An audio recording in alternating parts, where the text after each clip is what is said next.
Tu ne vas certainement pas me croire, mais ici en face de toi, tu as la carte du cobra, l'éveil divin. Donc on a ici l'énergie divine de la Kundalini. On va aller voir quels sont les autres messages, mais sache que déjà là, tu as un lien avec une personne qui est incroyable. Je vais faire le tirage en croix. J'accélère, c'est parti.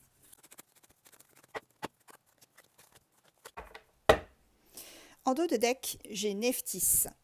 Nephthys, ça correspond à la guérison de l'âme. Donc on te demande d'éviter les relations passagères parce que ça ne t'apportera que de la tristesse. Donc là, si tu es dans une relation qui te semble éphémère et qui ne mène à rien, évite vraiment d'avoir ce genre de relation parce que cela ne t'apportera rien du tout et tu te sentiras plus triste qu'autre chose. Au milieu, qu'est-ce qu'on a? On a Khnum, le dieu créateur. Ici, on te dit de cultiver cette relation ou de te préparer pour une nouvelle relation si tu n'es avec personne. Donc si tu es en couple, cultive cette relation, fais les efforts qu'il faut, sois toi-même aussi quand même, et si tu n'es pas avec quelqu'un, prépare-toi pour une nouvelle relation qui peut arriver bientôt.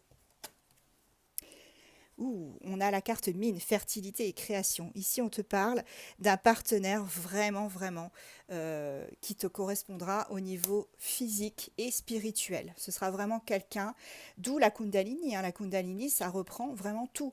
C'est tout un package en fait. Tu seras époustouflé par cette personne. Et si tu la connais déjà, tu es déjà tombé fou amoureux, folle amoureuse de cette personne. Donc là, on est vraiment sur ces énergies-là. Avec le lotus, pardon, j'ai du mal. Éveil spirituel. Là, on te dit que la relation va s'épanouir. À terme, elle s'épanouira.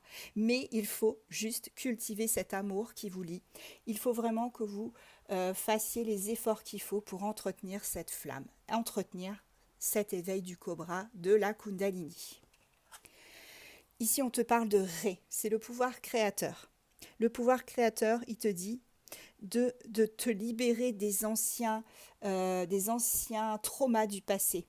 Vraiment, libère-toi de tout ça, parce que tout est lié en fait. Si tu ne te libères pas de ça et que tu ne fais pas les efforts nécessaires, que tu ne cultives pas cet amour, la personne qui est déjà là ou qui va arriver, ça ne se passera pas bien. Évidemment, il faut vraiment que tu mettes tout de ton côté, toutes les astuces, les ressources de ton côté pour que ça avance et que la relation s'épanouisse.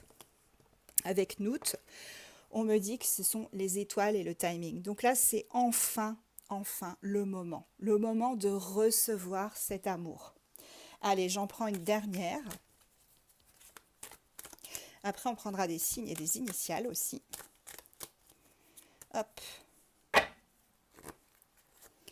Quelle est cette dernière carte? Voilà, on a Selket, le protecteur magique. Ici, on te dit de te débarrasser, voilà, c'est ce que je te disais. Débarrasse-toi des choses du passé, des traumas, et débarrasse-toi aussi des gens qui sont manipulateurs autour de toi. Et ce qu'on avait en dos de deck, on avait Thoth. Tu vois, je te parle de blocage. Ça parle de blocage, hein, vraiment, blocage karmique.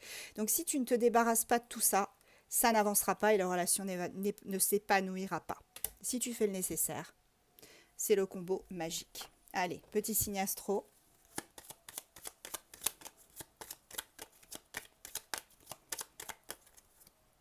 Poisson, Taureau, Vierge, Cancer, Verseau, Bélier.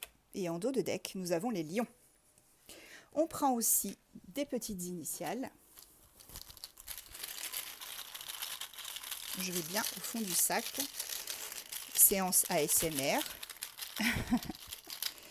Hop, allez. Oh là là là, il y a tout qui tombe. Oh mon Dieu. Bon bah écoutez, hein. Il y en a une qui est partie sous le meuble. Ah non, je l'ai. Ok. On a K, Y, L, H. On a F. On a le D. On a le R, le N, le B. On va tous les faire, le P, le V. Bah écoutez, je prends tout ce que j'ai pris, hein. Pas le 0, le O. Là, on a le W et le I.